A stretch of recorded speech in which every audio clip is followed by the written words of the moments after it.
Hoy es la palabra del Salmo 26. El pasaje de hoy habla sobre la súplica de aquel que no tiene más remedio que morir eternamente debido al pecado, pero que ha recibido la salvación por la fe en el mérito de la sangre del Hijo unigénito. También habla sobre la resolución ante Dios de aquel que ha recibido la salvación por la fe en el mérito de la sangre del Hijo unigénito. Y habla sobre cómo debe vivir en esta tierra la persona que ha recibido la salvación por la fe en el mérito de la sangre del Hijo unigénito. Entonces, ¿qué dice específicamente? Hoy queremos investigar sobre esto y compartir la gracia. Primero, el pasaje de hoy habla sobre la súplica de aquel que no tiene más remedio que morir eternamente debido al pecado, pero que ha recibido la salvación por la fe en el mérito de la sangre del Hijo unigénito. En el pasaje de hoy, Salmos 26, 1 o 3, dice: Juzgame, oh Jehová, porque yo en mi integridad he andado, he confiado asimismo en Jehová sin titubear.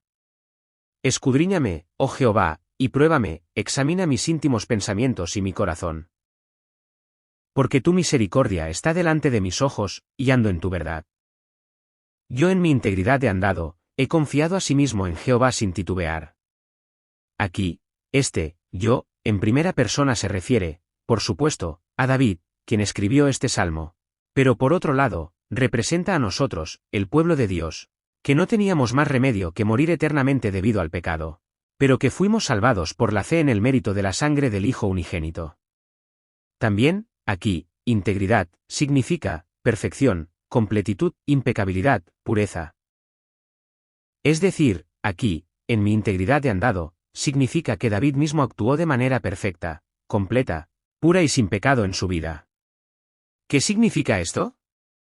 Hasta ahora, David ha enfatizado constantemente en los salmos anteriores que todo ser humano es un pecador que no tiene más remedio que caer en esa perdición eterna debido al pecado. En resumen, ha enfatizado repetidamente que los seres humanos somos tan corruptos y caídos que ni siquiera podemos acercarnos a Dios, ni podemos siquiera estar ante Él. Pero ese David, de repente ahora en este lugar, dice que él mismo ha actuado de manera perfecta, impecable, pura y sin pecado. ¿Qué significa esto? Esto puede decirse que es una confesión de que, en cuanto a la salvación, él es alguien que fue declarado justo sin costo por Dios, y declarado inocente, al creer y confiar solo en Dios, creyendo, mirando y confiando en el mérito de la sangre del Mesías que Dios enviaría a esta tierra en el futuro. Por eso David dice a continuación: he confiado asimismo en Jehová sin titubear. Esto significa que en la salvación no confió en sus propias acciones, bondad, voluntad, capacidad o cualquier otra cosa, sino que aceptó, creyó y confió sin dudar ni un ápice y sin tambalearse en absoluto en este pacto de Dios de que Dios salvaría de esa perdición eterna al hacer que el Mesías Jesús muriera derramando sangre en la cruz, declarando justo sin costo a todo aquel que cree en esto y haciéndolo pueblo de Dios.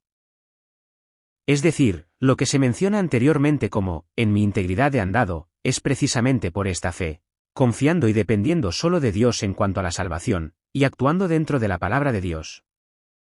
Juzgame, oh Jehová. Escudriñame, oh Jehová, y pruébame, examina mis íntimos pensamientos y mi corazón. Por lo tanto, juzgue y observe si es realmente así. No, pruébeme y también examíneme. Es decir, examine y juzgue si la fe del propio David es verdadera o falsa, y si realmente está confiando y dependiendo solo de Dios en cuanto a la salvación. Y más allá de eso, solicita, examina mis íntimos pensamientos y mi corazón. Aquí, íntimos pensamientos, riñones. Significa la parte más profunda del interior del ser humano. Es decir, esto se usa casi con el mismo significado que, y corazón, que aparece después, explicando complementariamente su significado y enfatizándolo. También, aquí, examinar, significa contextualmente, probar, inspeccionar, escrutar. Es decir, se puede ver que justo antes se usan repetidamente palabras con el mismo significado como, júzgame, escudriñame, y, pruébame, y esto también es igual. Es decir, estas palabras piden que Dios observe y escudriñe hasta lo profundo de su propio corazón, el cual confía y depende solo de Dios en cuanto a la salvación. En otras palabras, observe y pruebe si la fe del propio David es verdadera o falsa. ¿Qué les parece? Esto nos muestra la imagen de David rebosando de una enorme confianza en cuanto a esa salvación. ¿Por qué es así? Porque tu misericordia está delante de mis ojos, y ando en tu verdad. Al principio de esta oración se usa la conjunción hebrea, ki, porque, hablando de la razón por la cual David rebosa de confianza en cuanto a la salvación. Aquí, tu misericordia, se refiere al amor pactado de Dios. Es decir, se refiere al asombroso amor de Dios, quien envía a su Hijo unigénito para salvar a su propio pueblo elegido desde antes de la eternidad y lo hace morir derramando sangre en la cruz. Al ver esta Biblia, podemos ver que Dios ha otorgado muchos pactos para salvar a su propio pueblo elegido desde antes de la eternidad, y está trabajando diligentemente para cumplirlos. Y cuando llegó el momento, envió a su Hijo unigénito y lo hizo morir derramando sangre en la cruz. Se refiere precisamente a este asombroso amor de Dios. Se puede confirmar que en estos salmos, tu misericordia, se usa casi siempre con este significado. También, aquí, tu verdad, se usa casi con el mismo significado que, tu misericordia, que aparece antes, refiriéndose al método de salvación seguro y absolutamente inamovible que Dios ya ha establecido para la salvación. Es decir, se refiere al método de salvación por el cual Dios elimina todos los pecados de todo aquel que cree en el mérito de la sangre del Hijo unigénito, y lo salva declarándolo justo sin costo. En este sentido, decir que, tu misericordia está delante de mis ojos, indica que David creyó firmemente y confió en este amor pactado de Dios en cuanto a la salvación, y decir que, ando en tu verdad, también indica que actuó dentro de la fe que cree en el mérito de la sangre del Mesías que Dios envió solo para esa salvación. Por lo tanto, David rebosa de una enorme confianza en cuanto a su propia salvación. En segundo lugar, el pasaje de hoy habla sobre la resolución ante Dios de aquel que ha recibido la salvación por la fe en el mérito de la sangre del Hijo unigénito. En el pasaje de hoy, Salmos 26, 4, 7, dice: No me he sentado con hombres hipócritas, ni entré con los que andan simuladamente. Aborrecí la reunión de los malignos, y con los impíos nunca me senté. Lavaré en inocencia mis manos, y así andaré alrededor de tu altar, oh Jehová, para exclamar con voz de acción de gracias, y para contar todas tus maravillas, dice la palabra. No me he sentado con hombres hipócritas, ni entré con los que andan simuladamente. Aquí, hombres hipócritas, vanos, se refiere a los incrédulos vanos que no creen en la existencia de Dios y tampoco creen en el mérito de la sangre del Hijo unigénito, y que finalmente terminan cayendo en ese lago de fuego del infierno. También, aquí, los que andan simuladamente, significa esconder la propia identidad, refiriéndose a los hipócritas que, aunque asisten a la iglesia, aún no creen en el mérito de la sangre del Señor Jesucristo. Es decir, se refiere a los creyentes formales y fingidos que todavía son peones de Satanás pero viven escondiendo esa identidad. También, aquí, nunca me senté, no me sentaré, es un perfecto profético que indica una firme voluntad o resolución futura. Es decir, esta palabra significa que el propio David no tendrá comunión con tales incrédulos que no conocen a Dios. Significa que se alejará de esas acciones malignas como reír y charlar con tales malvados, dirigirse juntos al lugar del mal y planear el mal juntos. Además, no solo eso, sino que tampoco estará con los hipócritas dentro de la iglesia. No servirá a Dios de manera fingida y formal como esos hipócritas. Es decir, se alejará de esas acciones malignas de aquellos que, diciendo que van a la iglesia, visitan bares a escondidas por la noche, o diciendo que son diáconos en la iglesia, frecuentan casas de adivinos. En fin, de aquellos que no temen en lo más mínimo a nuestro Dios. ¿Cómo más se está resolviendo? Aborrecí la reunión de los malignos, y con los impíos nunca me senté. Aquí, reunión de los malignos, se refiere a reuniones de iglesias heréticas o reuniones heréticas dentro de la iglesia. Por ejemplo, hoy en día están apareciendo reuniones que, poniendo un cartel de iglesia, se dedican a profetizar en el nombre de Dios. Durante esa reunión, si ese falso pastor proclama en el nombre de Dios, hija, te he estado esperando aquí. Ese miembro ignorante se deja engañar por esto, se conmueve y agradece, e incluso aparecen casos en los que sigue y obedece a ese pastor pseudo-religioso. Además, durante esa reunión, ese pastor estafador proclama hacia alguna persona, te nombro como pastor. O proclama, hija, ahora espera y aguarda solo un poco más, yo estoy contigo. O proclama el futuro de un individuo en el nombre de Dios como si estuviera adivinando la suerte. Hay pastores mentirosos que actúan como si ellos mismos fueran Dios, y engañan a las personas ignorantes como si estuvieran proclamando por estar llenos del Espíritu Santo. Entonces, el miembro insensato que lo sigue exclama, es realmente espiritual, mientras sigue y obedece a ese pastor pseudo-religioso, y está ocurriendo esta situación patética. Sin embargo, esto es algo por lo que Dios realmente se enfurece y se indigna. ¿No es así? ¿No se indignaría y enfurecería Dios diciendo a ese falso pastor, cuando te di yo tal palabra? ¿Por qué proclamas y profetizas a tu antojo en mi nombre? Pero este falso pastor no piensa en ese Dios y no teme a Dios en lo más mínimo. Solo para recaudar más dinero, para aumentar más el número de seguidores insensatos, y para ensalzarse y jactarse más de sí mismo, se deja engañar por Satanás y vende su propia alma. Por lo tanto, él mismo se convierte en un perro de Satanás y lleva a cabo tales acciones malvadas sin dudarlo. De cualquier manera, en el pasaje de hoy, reunión de los malignos, se refiere a tales reuniones. David se resuelve no solo a aborrecer y odiar tales reuniones, sino también a no estar con tales personas malvadas. Nosotros, el pueblo de Dios que cree en la sangre del Hijo unigénito, no solo debemos aborrecer y odiar tales reuniones, sino que debemos evitar tratar con tales personas malvadas. Lavaré en inocencia mis manos, y así andaré alrededor de tu altar, oh Jehová. Aquí, lavaré en inocencia, tiene el mismo sentido de significado que, en mi integridad he andado, en el versículo 1 del pasaje de hoy.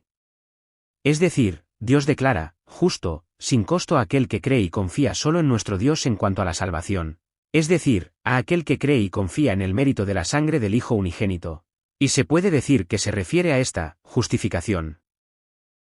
Es así, y no es que David esté afirmando aquí en este lugar que él mismo sea inocente en todas sus acciones.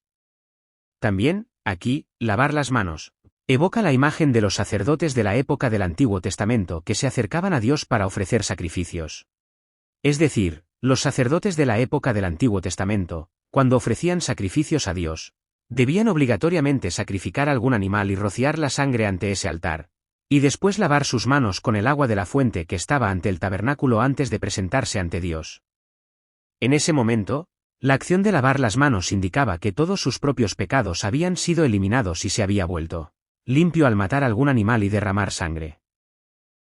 Es decir, esta palabra nos hace saber que nosotros, el pueblo de Dios, cuando confiamos en el mérito de la sangre del Mesías que Dios envía para la salvación, recibimos la eliminación de todos los pecados como aquellos sacerdotes de la época del Antiguo Testamento.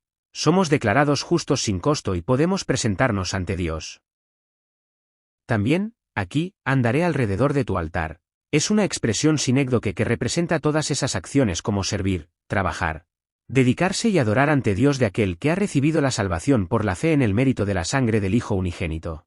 Es decir, esta palabra dice que nosotros, el pueblo de Dios, debemos recordar y pensar siempre que hemos sido declarados justos sin costo a través del mérito de la sangre del Mesías y que hemos podido presentarnos ante Dios. No es solo recordar y pensar en el mérito de la sangre del Hijo unigénito, sino que siempre debemos presentarnos ante Dios para alabarle, ensalzarle, y trabajar, servir y dedicarnos ante Él. David se resuelve a vivir de esta manera ante Dios, recordando y pensando en el mérito de la sangre del Hijo unigénito. Para exclamar con voz de acción de gracias, y para contar todas tus maravillas. Esta oración usa consecutivamente frases adverbiales para explicar el versículo anterior. Es decir, aquí, para exclamar con voz de acción de gracias, puede decirse, para que se oiga la voz de acción de gracias, y contar, puede decirse, para hablar. También, aquí estas maravillas se refieren a todas las obras que Dios realizó para salvar a los seres humanos. Es decir, se refiere al pacto de redención que Dios Trino estableció desde antes de la eternidad, a los planes de salvación proclamados a través de numerosos profetas, a su gobierno, soberanía y obra histórica, a los numerosos milagros y prodigios, al nacimiento virginal, la resurrección y la ascensión. Se refiere a todas estas obras. ¿No es así? Si observamos todas las obras que Dios realizó para salvarnos, podemos sentir que son cosas tan asombrosas y tan maravillosas que los seres humanos no podemos ni imaginar ni pensar en absoluto. Es decir, esta palabra significa que nosotros, el pueblo de Dios, debemos agradecer siempre a Dios que nos salvó, y debemos jactarnos, testificar y difundir todas estas obras que Dios realizó. Debemos vivir con esa imagen ante Dios. Si hay alguien que, diciendo que ha recibido la salvación, se avergüenza de transmitir este evangelio o realiza acciones como esconderse detrás de eso, tal persona debe reflexionar si realmente ha recibido la salvación y si realmente está creyendo en el mérito de la sangre de Jesucristo. ¿No es así? Si uno realmente cree que existen ese cielo y el infierno, y si ha sido salvado de esa perdición eterna, tal persona naturalmente agradece a Dios por ello y no tiene más remedio que salir a las calles para jactarse, testificar y difundir el gozo y la alegría de la salvación, y la gracia y el amor de Dios ante numerosas personas. David se resuelve a vivir de esta manera. Por último, el pasaje de hoy habla sobre cómo debe vivir en esta tierra la persona que ha recibido la salvación por la fe en él, mérito de la sangre del Hijo unigénito. En el pasaje de hoy, Salmos 26, 8, 10, dice: Jehová, la habitación de tu casa he amado, y el lugar donde reside tu gloria. No arrebates con los pecadores mi alma, ni mi vida con hombres sanguinarios, en cuyas manos hay maldad, y su diestra está llena de sobornos, dice la palabra. Jehová, la habitación de tu casa he amado, y el lugar donde reside tu gloria. Primero, dice que la persona que ha recibido la salvación por la fe en el mérito de la sangre del Hijo unigénito debe vivir anhelando aquel cielo. Aquí está, habitación de tu casa, y el lugar donde reside tu gloria. Puede decirse que básicamente se refiere a Dios, pero en última instancia se refiere a aquel cielo. Es decir, esta palabra dice que nosotros, el pueblo de Dios, no solo debemos amar a Dios que nos salvó de esa perdición eterna, sino que además debemos anhelar aquel cielo. ¿Qué les parece? Es demasiado natural que nosotros, el pueblo de Dios que ha sido salvado, amemos a Dios y además anhelemos y amemos aquel cielo. ¿No es así? Si uno es alguien que tiene una fe sincera, y si realmente cree que existen ese cielo y el infierno, más aún, si cree que él mismo fue salvado de tal lago de fuego del infierno, tal persona seguramente no solo se alegra y ama inmensamente a Dios que lo salvó, sino que también anhela aquel cielo con alegría y danzas. Yo también, cuando llegué a creer esto claramente, pude confirmar que era así. Hubo un tiempo en el que danzaba diciendo: «Oh Dios. Gracias. Se lo agradezco. Le amo. Muchas gracias por permitirme aquel cielo eterno». Incluso ahora, solo de pensar en este cielo, mi corazón palpita, y me gusta tanto Dios que puedo confirmar que se me mueven los hombros para danzar. De esta manera, nosotros, el pueblo de Dios que ha sido salvado, mientras vivimos en esta tierra, debemos vivir siempre amando a Dios y mirando y esperando aquel cielo. No arrebates con los pecadores mi alma, ni mi vida con hombres sanguinarios. Aquí, pecadores, y hombres sanguinarios, son expresiones sinécdoque que representan a todos los incrédulos que no creen en Dios. Es decir, esta palabra dice que aunque nosotros, el pueblo de Dios, hayamos recibido la salvación por creer en el mérito de la sangre de Jesucristo, debemos temer y estar alerta ante el hecho de caer en ese lago de fuego del infierno eterno junto con esos incrédulos. Es decir, no se trata de estar satisfecho y tranquilo con que he recibido la salvación, sino que siempre debemos pedir la lástima y la misericordia de Dios para no ser arrojados a ese lago de fuego del infierno eterno debido a mi propia corrupción y caída. Debemos suplicar siempre diciendo: «Oh Dios, tenga misericordia y lástima de este pecador. Limpie todos mis pecados a través del mérito de la sangre de Señor Jesucristo para que no entre en aquel lago de fuego del infierno junto con esos incrédulos». ¿No es así? Los seres humanos somos tan corruptos y caídos que no tenemos más remedio que vivir siempre en medio de toda clase de pecados. Es decir, cualquier ser humano, si no tiene la gracia de Dios que perdona los pecados, es un ser que no tiene más remedio que caer en ese lago de fuego del infierno eterno. Por lo tanto, nosotros, el pueblo de Dios, aunque hayamos recibido la salvación, mientras vivimos en esta tierra, si cometemos o nos damos cuenta de cualquier pecado, debemos siempre esperar y pedir que Dios tenga misericordia. Debemos pedir diciendo: «Oh Dios, tenga lástima y misericordia de mi alma. Perdone todas las maldades de este siervo. Denos gracia para que mi alma no caiga en ese lago de fuego del infierno eterno junto con esos incrédulos, en cuyas manos hay maldad, y su diestra está llena de sobornos». Esta oración está adornando el versículo anterior, explicando qué clase de seres son los pecadores y hombres sanguinarios del versículo anterior, es decir, los incrédulos que no creen en Dios. Aquí, manos, es una expresión sinécdoque que simboliza los pensamientos, intenciones, sentimientos, palabras y acciones de esos incrédulos que no creen en el mérito de la sangre de Jesucristo. También, aquí está, maldad y sobornos, son expresiones sinécdoque que representan la maldad, lascivia, crueldad, orgullo y codicia de esos incrédulos. Es decir, esta palabra significa que, dado que la vida de esos incrédulos que no creen en Dios rebosa de toda clase de mal en todos sus pensamientos, intenciones, sentimientos, palabras y acciones, es demasiado natural y claro que reciban el juicio de Dios y caigan en ese lago de fuego del infierno eterno. Sin embargo, ¿cómo será para el pueblo de Dios que ha recibido la salvación? En el pasaje de hoy, Salmos 26, 11-12, dice: Mas yo andaré en mi integridad, redímeme, y ten misericordia de mí. Mi pie ha estado en rectitud, en las congregaciones bendeciré a Jehová, dice la palabra. Mas yo andaré en mi integridad, redímeme, y ten misericordia de mí. Aquí, mi integridad, se refiere a esa vida de fe que confía y depende solo de Dios en cuanto a la salvación, de la que se habló en el versículo 1. También, aquí redimir, significa, liberar pagando el precio del cuerpo en su lugar, lo cual indica que en el futuro Dios enviará a su Hijo unigénito para morir derramando sangre en la cruz, pagando en nuestro lugar todos nuestros pecados para salvarnos.